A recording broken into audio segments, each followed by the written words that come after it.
எல்லோருக்கும் வணக்கம். யாரோ சொன்ன பன்மொழி உடனே பார்க்கலாம். இதுவும் மிகவும் அருமையான பன்மொழி.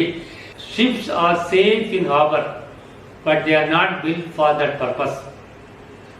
இதன் அர்த்தம் என்ன? வார்த்தைக்கு வார்த்தை அர்த்தத்தை செய்கிறேன். கப்பல்கள் துறைமுகத்தில் இருந்தால் மிகவும் பாதுகாப்பாக இருக்கும்.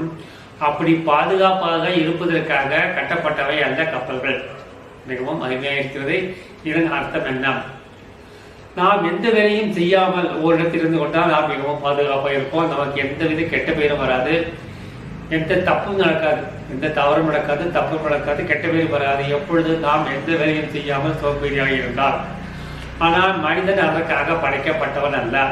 நாம் நமது கடமையை செய்ய வேண்டும், அயராது உழைக்க வேண்டும், ஏதாவது செய்து கொண்டே இருக்க வேண்டும், 4 பேருக்கு நல்லது செய்து கொண்டே இருக்க வேண்டும். அப்பொழுது நமக்கு சில தடங்கள் வரலாம், தவறுகள் ஏற்படலாம், எதுனா ஏற்படலாம். ஆனால் சோம்பேறியாக ஒன்றும் செய்யாமல் இருக்கக்கூடாது என்கிறது என் பன்மொழி. கப்பல் துறைமுகத்தில் இருந்தால் பாதுகாப்பாக இருக்கும், ஆனால் அதற்காக கட்டப்பட்டதல்ல என்பது இப்பொழுது உங்களுக்கு நன்றாக புரியும். ஒரு மனித வாழ்க்கை சும்மா இருந்து யாருக்கும் எந்தவித உதவியும் செய்யாமல் இருப்பது வீண்.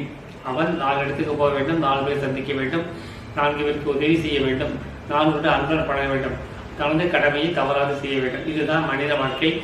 இதற்காக ஏற்படுத்துதான் மனித வாழ்க்கை. நமது மந்திரங்களில் வாழ்வதற்காகவுமே மனித வாழ்க்கையை படைக்கப்பட்டிருக்கிறது.